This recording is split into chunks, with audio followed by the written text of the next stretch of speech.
Alasan Ayu Dewi tak umbar masalah rumah tangga, takut jadi bahan omongan.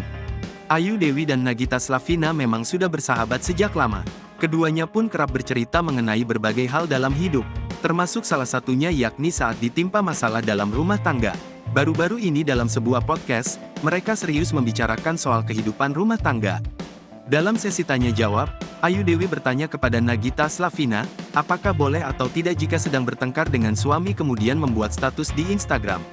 Ternyata, Nagita Slavina dan Ayu Dewi memiliki sikap yang sama jika berantem dengan suami.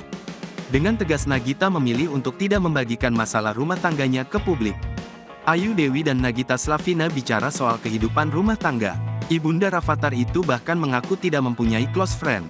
Mendengar pengakuan itu, Ayu Dewi pun setuju akan prinsip Nagita. Menurut Ayu Dewi, membagikan masalah ke sosial media tidak ada faedahnya. Alih-alih ikut mendoakan, justru Ayu Dewi melihat orang lain hanya akan membicarakannya. Ayu Dewi lantas mengatakan bahwa sejatinya masalah merupakan titipan Tuhan.